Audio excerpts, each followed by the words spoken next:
अरे खोया था नस नस में, अब वो जग गया, हे लहू मुँह लग गया, लहू मुँह लग गया। लहू क्या होता है? लहू होता है ब्लड हमारा, है ना। तो ये जो वीडियो है ये इसी लहू पर बेस्ड है, यानी हमारे ब्लड पर। तो ब्लड की कंपोजिशन और उसके फंक्शंस की हम लोग स्टडी कर रहे हैं, ब्लड फिजियोलॉजी हम स्टार्ट कर रहे हैं, ठीक है। तो सबसे पहली बात, नाम सुनते आता है कि ये ब्लड होता क्या है और इसकी कंपोजिशन बता दो। तो ब्लड अगर डेफिनेशन वाइज बात करें तो blood is a specialised fluid connective tissue. आपको ये बोलना है क्या होता है blood? Specialised fluid connective tissue होता है। और इसमें क्या क्या चीजें होती हैं? इसमें एक तो होता है इंटरसेल्यूलर सब्सटेंस, लिक्विड सब्सटेंस, है ना, जिसको प्लाज्मा कहते हैं, और दूसरा होता है फॉर्म्ड एलिमेंट्स, ठीक है। तो प्रॉपरली एक बार पढ़ते हैं कि blood is a specialised fluid connective tissue composed of liquid intercellular substance that is plasma. ओ मा, तो it is plasma and formed elements. कौन से होते हैं फॉर्म्ड एलिमेंट्स? अपनी R B C, W B C. B C का मतलब क्या होता है? Blood cell, okay. देन हम बढ़ते हैं प्लेटलेट्स। ये सारे के सारे प्लाज्मा और फॉर्म्ड एलिमेंट जो होते हैं ये मिलकर के बनाते हैं हमारा ब्लड। और ये जो फॉर्म्ड एलिमेंट्स हैं they circulate in a closed system of blood vessel along with the plasma, ठीक है। This is blood. Composition of blood की बात करें तो पूरा जो ब्लड है उसको हम लोग दो पार्ट में डिवाइड करते हैं, ठीक है। फॉर्म्ड एलिमेंट कितने होते हैं? 45% और फ्लूइड पोर्शन प्लाज्मा कितना होता है? 55% होता है। फॉर्म्ड एलिमेंट्स में मैंने कहा आरबीसी, डब्ल्यूबीसी, प्लेटलेट। अरे RBC which is also known as erythrocyte, WBC leucocyte और प्लेटलेट थ्रोम्बोसाइट, ठीक है। अब फ्लूइड जो पोर्शन है प्लाज्मा विच इज 55%, अब उसमें से भी जो 90 to 92% है ये होता है अपना आज ब्लू है पानी पानी पानी पानी पानी, और बाकी का पोर्शन होता है सॉलिड, 8 से 9% दैट इज सॉलिड। और उस सॉलिड पोर्शन में क्या क्या आता है देखो ध्यान से सुनना, कुछ रफली 7 से 8% इसमें होते हैं ऑर्गेनिक सब्सटेंसेस, बाकी होती है gases, oxygen, nitrogen, carbon dioxide, ये गैसेस होती हैं यहाँ पे। और बाकी यहाँ पर होते हैं इनऑर्गेनिक सब्सटेंस जो कि इतना सा अमाउंट रहता है, कितना होता है? 0.9% है, इतना सा अमाउंट इनऑर्गेनिक सब्सटेंसेस का होता है। कौन से होते हैं इनऑर्गेनिक सब्सटेंस? आयंस होते हैं, जैसे sodium ion, potassium ion, calcium ion, magnesium ion, iron, Cl negative, I negative, iodide, HCO3 negative, sulphate, phosphate, फलाना ढिमकाना, ये सब। उसके बाद में ऑर्गेनिक सब्सटेंसेस में कौन से आते हैं? ध्यान से देखना, ऑर्गेनिक सब्सटेंसेस में हमारे पास आते हैं प्रोटीन्स। प्रोटीन्स अप्रोक्सीमेटली 7% होते हैं, ठीक है। प्रोटीन्स अप्रोक्सीमेटली कितने होते हैं? 7%। तो प्रोटीन्स ही होते हैं ऑर्गेनिक सब्सटेंस में। कौन से मेन प्रोटीन्स इनको पढ़ना है हमें? एल्ब्यूमिन, ग्लोब्यूलिन, फाइब्रिनोजन, प्रोथ्रोम्बिन, ये सारे के सारे 7% प्रोटीन्स होते हैं। उसके अलावा नॉन प्रोटीन नाइट्रोजिनस सब्सटेंसेस होते हैं, जैसे यूरिया, यूरिया नहीं urea, urea, uric acid, xanthine, hypoxanthine, creatine, creatinine, ammonia, amino acids, ये सारे के सारे नॉन प्रोटीन नाइट्रोजनस सब्सटेंसेस हैं। उसके अलावा कार्बोहाइड्रेट्स भी होते हैं, ग्लूकोज, शुक्रोज, है ना। उसके अलावा लिपिड्स भी होते हैं। ओहो लिपिड्स भी होते हैं। कौन से लिपिड्स बता दो जरा? फॉस्फोलिपिड, कोलेस्ट्रॉल, न्यूट्रल फैट, ये कलरिंग मैटर्स होते हैं, ठीक है। जो रंग शरबतों का तू मीठे घाट का पानी, तो इसी तरीके से बिलीरुबिन, कैरोटीन, जेंथोफिलिन, ये सारे के सारे कलरिंग मैटर्स भी होते हैं जो कलर प्रोवाइड करते हैं। उसके अलावा हमारे पास हार्मोन्स, विटामिन, एंजाइम्स होते हैं, काफ़ी सारे एंजाइम ले लो ना, अमाइलेज, प्रोटीज, लाइपेज, फोस्फेटेज, ये सारे के सारे एंजाइम्स होते हैं, ठीक है। उसके बाद में लाइफ स्पेन की बात कर लेते हैं सबकी। जैसे आरबीसी का लाइफ स्पेन रट लो, कितना होता है पता है तुमको यार?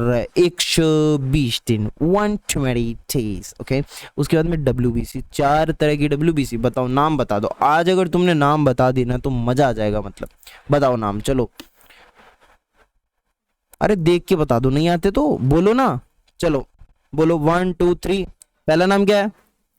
हाँ बिल्कुल सही, ग्रेन्युलोसाइट। दूसरा मोनोसाइट, बिल्कुल सही। तीसरा मैक्रोफेज। चौथा लिम्फोसाइट। एक बार फिर से मेरे साथ जोर से बोलो, जय माता दी नहीं, जोर से बोलना। ग्रेन्युलोसाइट, मोनोसाइट, मैक्रोफेज और लिम्फोसाइट, ये सारी की सारी आरबीसी डब्ल्यूबीसी हैं। अब डब्ल्यूबीसीज में यहाँ पे देखना, ब्लड में जब ग्रेन्युलोसाइट हमारी ब्लड में होती है उसका लाइफ स्पैन होता है 4 से 8 घंटे, महज कुछ घंटे का, चंद घंटे जीती है ग्रेन्युलोसाइट जब ये ब्लड में होती है ना। और टिश्यू में होती है तो लेविश लाइफ, लेविश जिंदगी 4 से 5 दिन की जी लेती है कुछ, है ना। और खुद सोचना, एक आदमी है बेचारा रूम में बेड पे पड़ा है आराम से, उसको उठा के नाली में डाल दोगे, किसी बहती हुए दरिया में छोड़ दोगे तो उसका लाइफ स्पैन कम ही हो जाएगा, परेशानी में होगा वो, है ना। तो टिश्यू में पड़ी रहती है ग्रेन्युलोसाइट या ये सेल्स, तो इनका लाइफ स्पैन थोड़ा ज़्यादा होता है। जैसे मोनोसाइट की बात करोगे, अरे मोनोसाइट छोटी सी प्यारी सी सुंदर सी मोनोसाइट, जब ये ब्लड में होती है ना तब ये 10 से 20 घंटे जीती है, बस इतना ही। और 10 से 20 घंटे बस इतना ही, हाँ बस इतना ही। टिश्यू में कितना जीती है? टिश्यू में ये दिन ये महीने साल गुजर जाएंगे मेरे यार, मगर इतना रखना ख्याल, जीना सिर्फ मेरे लिए। तो ये कितना जीती हैं? महीनों तक जीती हैं, मंथ्स तक, टिश्यू मैक्रोफेज की फॉर्म में, है ना। They can live for months as tissue macrophage unless destroyed while performing phagocytic function। देखो ये वैसी बात हो गई कि फैगोसाइटिक फंक्शन परफॉर्म करते टाइम अगर ये मोनोसाइट डिस्ट्रॉय हो गई, है ना, शहीद हो गई, तो ठीक है काम बच जाएगा, वरना ये महीनों तक जी लेती हैं टिश्यू के अंदर। मैक्रोफेज की बात करें तो ये भी दिन महीने साल सेवरल मंथ्स तक जीती हैं, मैक्रोफेजेस। और लिम्फोसाइट का क्या है भाई? लिम्फोसाइट का चंद वीक और महीनों का खेल है। और प्लेटलेट्स का क्या है? प्लेटलेट का, अरे गेनोंग साहब कहते हैं 4 दिन जीने के हैं, 4 दिन वो बाकी है बेकार दिन। फिर गाइटन आता है कहता है 10 दिन, 10 दिन करके ले गए दिल, 10 बहाने। तो अब क्या करें, कहाँ जाएं, किससे कहें? 4 दिन या 10 दिन, ठीक है। आप मान लो एक रेंज में बात करो, आप बोल दो 4 से 10 दिन या 7 से 10 दिन, ठीक है। कुछ इस तरीके से आप प्लेटलेट का लाइफ स्पेन याद कर सकते हो। 7 दिन सेम्बुलिंगम में लिखा हुआ 7 दिन, है ना। आगे बढ़ते हैं। अब ये क्या लिखा हुआ है? गाइटन का रेफरेंस दिया हुआ है, ये कुछ 2-3 लाइनें। ये ऐसा कहना चाह रहा है कि अगर आपको सीरियस टिश्यू इन्फेक्शन हो जाए, है ना, खतरनाक वाला ताबड़तोड़ धांसू वाला टिश्यू इन्फेक्शन हो जाए, तो इस केस में इनकी लाइफ स्पेन जो है ना, ये फॉर्म्ड एलिमेंट्स की शॉर्ट हो सकती है। It life span become short and to only few hours, कुछ फ्यू आवर्स तक लिमिटेड हो जाएगी लाइफ स्पेन, इतनी कम हो जाएगी, ठीक है। क्योंकि बिकॉज ऐसा क्यों होता है? Because the granulocyte proceed even more rapidly to the infected area, perform their function and in the process are themselves destroyed, ठीक है। तो जो इन्फेक्टेड एरिया है वहां पर ग्रेन्युलोसाइट जाएंगी और अपना जो फंक्शन है ना उसको और रैपिडली तरीके से अच्छे से करेंगे, करने की कोशिश करेंगे, युद्ध करने की कोशिश करेंगे, और फिर इस चक्कर में खुद शहीद हो जाएंगे, ठीक है। The life span of lymphocyte depend on body's need of this cell. और लिम्फोसाइट का एक स्पेशल ऐसा केस है कि इनकी जो लाइफ स्पैन है ये डिपेंड करती है कि बॉडी को इनकी जरूरत है कि नहीं। अगर जरूरत नहीं है तो जैसे एक दूध में से मक्खी को निकाल के फेंक दिया जाता है, उसी तरीके से इनको खत्म कर दिया जाता है। That's it. बड़ा मतलब ही है ऋतु। उसके बाद में नेक्स्ट हम लोग बात करते हैं जो आरबीसी, डब्ल्यूबीसी सेलुलर एलिमेंट्स हैं, इनकी वैल्यूज कितनी होती है, कितने अमाउंट में ये प्रेजेंट है ना, क्या नंबर है इनका ब्लड में, ठीक है। जैसे आरबीसी है ना, आप ऐसा ही वैल्यू को आप देख लेना, लेकिन ट्रेडिशनल वैल्यू ज़्यादा याद रखने की कोशिश करना। दोनों को, है ना, कोई फ़र्क तो है नहीं भाई, ट्रेडिशनल यूनिट तो चेंज हो रही है, ध्यान दे लेना। आरबीसी में अगर आप बात करोगे मेल की, है ना, मर्द में ज़्यादा आरबीसीज होती हैं। कितने नंबर में होती हैं? 4.9 to 5.5 million per mm cube of blood. This is very important to say, million per mm cube of blood, ठीक है। फीमेल में ओके, तो फीमेल को देखो मैंने रेड कलर से हाईलाइट किया, खतरे की घंटी, है ना। फीमेल के अंदर आरबीसी कमी होती है थोड़ी, कितनी होती है? 4.4 to 5 मिलियन पर mm क्यूब ऑफ ब्लड, ठीक है। ये भी गाइटन का डाटा। उसके बाद में अगर डब्ल्यूबीसी की बात करोगे तो ये कितना है? 4,000 to 11,000 पर mm क्यूब ऑफ ब्लड, ठीक है। उसके बाद में आप बात करोगे प्लेटलेट्स की, तो ये कितनी है? 2 से 5 लाख, ठीक है। 1 10 100,000 10,000 लाख, तो 2 लाख से लेके 5 लाख पर mm क्यूब ऑफ ब्लड। आगे बढ़ते हैं next, enumerate the functions of blood. Blood के फंक्शंस बता दो, सबसे जरूरी टॉपिक। जैसे आपको कोई पूछेगी बोल बेटा बोल, फंक्शंस ऑफ ब्लड। तो आप फटाफट अपनी अंगुली निकाल लोगे, अंगुली निकालने का मतलब ऐसे हाथ को आगे कर लेना और फिर उसके बाद में से गिनना चालू कर देना, और गिन के फटाफट स्पीड में है ना, तेजी से एकदम फर्राटे ट्रेन की स्पीड से 10 फंक्शन बोल देना। मैडम वहीं खुश, लाई डाउन, मैडम एकदम फ्लैट हो जाएगी। देखिए बोलेंगे, क्या बोलेंगे फंक्शंस ऑफ ब्लड में? सबसे पहले रेस्पिरेशन, ऑक्सीजन को ले जाता है ना ब्लड, CO2 को टिश्यू वो एक्सचेंज, पता है आपको। न्यूट्रिशन कैसे, है ना, transport absorb food material, food का जो एब्जॉर्प्शन होता है वो भी ब्लड ही एब्जॉर्ब न्यूट्रिएंट्स को कैरी करता है। एक्सक्रीशन में, और नॉर्मल एसिड बेस का बैलेंस मेंटेन करना, बफर वाला कॉन्सेप्ट याद है, वाटर बैलेंस मेंटेन करना, है ना, ठीक है। एक्सचेंज अगर कम हो गया तो बाहर से अंदर, अंदर से बाहर, ये सब करते रहता है blood. Regulation of body temperature by distribution of body heat. उसके अलावा हार्मोन्स का ट्रांसपोर्ट, मेटाबॉलिज्म में रेगुलेशन में, मेटाबॉलिज्म की रेगुलेशन करना, है ना, और जो मेटाबोलाइट्स हैं उनका ट्रांसपोर्ट करना बाद में। और फिर उसके बाद में डिफेंस मैकेनिज्म, है ना, डिफेंस के लिए काम करना, जैसे WBC डिफेंस मैकेनिज्म में इन्वॉल्व होती हैं, है ना, और एंटीबॉडीज हैं ये भी इन्वॉल्व होती हैं। कोगुलेशन में, स्टोरेज में, है ना, स्टोरेज में, है ना, जो ब्लड होता है ना हमारा, ये रेडीमेड सोर्स होता है वाटर का और इलेक्ट्रोलाइट्स का, कुछ इलेक्ट्रोलाइट्स का, जैसे ग्लूकोज, सोडियम, पोटेशियम, है ना, ये कॉन्स्टेंटली टिश्यू को चाहिए होते हैं, तो इनका जो ब्लड होता है वो रेडीमेड सोर्स होता है। उसके बाद में आपको कोई पूछे what is fluid of life, क्या होता है? ब्लड होता है। कैसे? ये क्या करता है? ऑक्सीजन, जीवन दायिनी ब्लड, लाइफ वाली जो गैस है, लाइफ प्रोवाइडिंग गैस, ऑक्सीजन, उसका ट्रांसपोर्ट, CO2 का एक्सचेंज, जो भी है लंग्स वाला कॉन्सेप्ट, है ना। Fluid of growth, fluid of growth को क्या होता है? ये भी ब्लड ही होता है, फ्लूइड ऑफ ग्रोथ, है ना। ये अब फ्लूइड ऑफ ग्रोथ क्यों बोला? ग्रोथ यानी न्यूट्रिशन, तो ये न्यूट्रिशन में काम आता है ना, न्यूट्रिटिव सब्सटेंसेस को डाइजेस्टिव सिस्टम से एब्जॉर्ब करके ट्रांसपोर्ट करता है, हार्मोन्स को एंडोक्राइन सिस्टम से टिश्यूज तक पहुंचाता है। उसके बाद में फ्लूइड ऑफ हेल्थ भी इसको कहते हैं, है ना, क्योंकि ये क्या करता है? ये एक्सक्रीशन में हेल्प करता है, ठीक है। तो it protect the body against the diseases, है ना, by getting rid of the waste product and unwanted substances by transporting them to excretory organ like kidney. उसके बाद में हमारा इस वीडियो का आखिरी टॉपिक है RBC, sorry, red bone marrow, है ना। ये क्या होता है बोन मैरो? बोन मैरो क्या होता है? मतलब बहुत सारे लोगों को तो ये भी नहीं पता होता बोन मैरो क्या होता है। उन्होंने क्रिश मूवी देखी होती है, उसके अंदर मतलब वो होता है ना कि ये मैरो मुझे दे दे, बोन मैरो मुझे दे दे, तो वो बस बोन मैरो ऐसे सुन के आ जाते हैं। बोन मैरो क्या होता है? डेफिनेशन बताओ बोन मैरो की।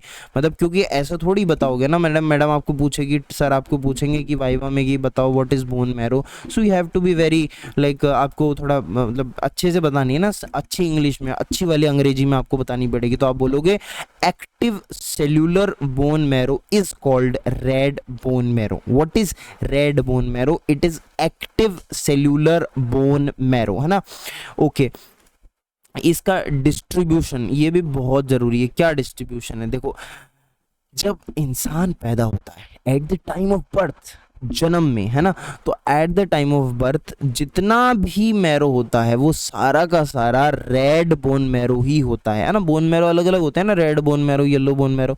तो at the time of birth जितना भी मैरो है ना, है ना आनंदा, वो सारा का सारा रेड बोन मैरो होता है, ठीक है।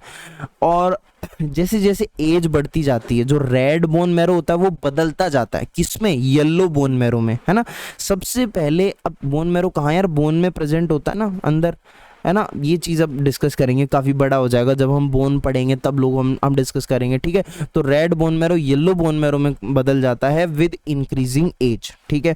अब जो ये प्रोसेस है कन्वर्ट होने की, चेंज होने की, ये सबसे पहले स्टार्ट होती है बोन का जो मतलब जो लिम्स की जो डिस्टल बोन है ना, जैसे टार्सस और डिस्टल मतलब दूर जाके भी मुझसे तुम मेरी यादों में रहना, कभी अलविदा। तो इसी तरीके से जो डिस्टल बोन्स हैं लिम्ब की, टार्सस एंड कार्पस, है ना, उनमें सबसे पहले ये प्रोसेस चालू होती है। देन फिर ये प्रोसेस इंटरमीडिएट बोन्स में जाती है, टिबिया, फिबुला, रेडियस, अल्ना, इनमें जाती है। उसके बाद finally finally finally proximal bones तक ये चीज़ पहुंच जाती है। प्रॉक्सिमल बोन कौन सी? फीमर और ह्यूमरस। कौन सी? फीमर और ह्यूमरस, फीमर और ह्यूमरस। उसके बाद में एट द एज ऑफ 20, आहा, अरे मैं बबली हुई तू बंटी हुआ, बंद कमरे में 2020 हुआ। तो बंद कमरे में जब 2020 होता है, जब एज हो जाती है बंदे की 20, तो उस टाइम पे क्या होता है कि all the bone marrow of long bones, long bone में जितना भी मैरो है वो सारा का सारा येलो बोन मैरो हो जाता है। क्योंकि देखो ये कन्वर्ट होने की प्रोसेस तो इंक्रीजिंग एज में पहले चालू हो गई थी, ठीक है। अब एक्सेप्शन है upper end of femur and humerus. बस फीमर का और ह्यूमरस बोन का, फीमर का और ह्यूमरस का जो अपर एंड है वहां पर सिर्फ रेड बोन मैरो बचता है, बाकी पूरा येलो हो जाता है एट द एज ऑफ 20। अब अडल्ट्स की बात करें, अडल्ट्स में red bone marrow persist mainly in the vertebrae. Red, अब देखो अडल्ट में तो कहाँ नामो निशान बचेगा, कुछ लिमिटेड जगह रेड बोन मैरो होगा। कहाँ कहाँ पर होगा बता दो, वर्टिब्री में, स्टर्नम में, ठीक है, रिब्स में और स्कल की बोन्स में और पेल्विस की बोन्स में, यहाँ पर आपको रेड बोन मैरो देखने को मिलेगा। क्या फंक्शन होते हैं रेड बोन मैरो की बता दो, बोलो बोलो ना, बोलते क्यों नहीं। Formation of RBC, formation of granulocyte और मोनोसाइट और लिम्फोसाइट भी लेस एक्सटेंट में बनाता है। उसके अलावा ब्लड प्लेटलेट्स का फॉर्मेशन और मैक्रोफेजेस के द्वारा रेड आरबीसीज का डिस्ट्रक्शन भी करना, ठीक है, which constitute the part of blood sinus. उसके बाद में प्लाज्मा और सीरम में क्या फर्क होता है, तो आपको सिर्फ इतना याद रखना, एक लाइन बोलूंगा मैं, plasma without clotting factors is called serum. फिर आपकी पूरी टेबल क्लियर हो जाएगी। देखो प्लाज्मा क्या होता है इतना हम जानते हैं कि it is the non cellular fluid portion of the blood. अब यही चीज सीरम के लिए ले लो, ये क्या होता है, बस इसको थोड़ा देखो समझाया हुआ है कि if the blood is allowed to clot, the clot is removed and the clot is removed, the remaining fluid is called serum। मतलब the plasma without the clotting factor, clot को रिमूव कर दिया, भाई क्लोटिंग फैक्टर को remove कर दोगे तो clot नहीं बनेगा, तो क्लोट रिमूव्ड, ये कहने का मतलब ये plasma without the clotting factor, ठीक है। अब दूसरा पॉइंट आएगा कि serum does not contain fibrinogen factor फलाना ढिमकाना, तो वही चीज यहाँ आ जाएगी, प्लाज्मा में होते हैं blood clotting factor. Serotonin count low होता है प्लाज्मा के अंदर लेकिन सीरम में सेरोटोनिन कंटेंट हाई होता है, क्योंकि यहाँ पर प्लेटलेट का ब्रेकडाउन होता रहता है, तो due to the breakdown of platelet serotonin count is high in serum. उसके बाद में प्लाज्मा कैन क्लॉट, प्लाज्मा में क्लॉट बन सकता है, सीरम में बन सकता है क्या, ना ना ना ना ना रे ना रे ना, क्यों, क्योंकि यहाँ पर तो ब्लड क्लॉटिंग फैक्टर्स ही नहीं होते, तो क्लॉट कैसे बनेगा, है ना। कलर, मैं रंग शरबतों का, तो प्लाज्मा का रंग क्या होता है, पीला रंग होता है, क्या होता है, पीला। और सीरम का क्या कलर होता है, स्ट्रॉ कलर। स्ट्रॉ को देशी भाषा में बोलेंगे थोड़ा pale yellow, straw colour, Google पे सर्च करके देखना।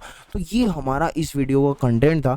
अब नेक्स्ट वीडियो में हम लोग है ना प्लाज्मा प्रोटीन्स पढ़ेंगे, इनके फंक्शंस, डिफरेंट प्लाज्मा प्रोटीन्स, ठीक है। तो मिलते हैं अगले वीडियो में, टिल देन अच्छा तो हम चलते हैं।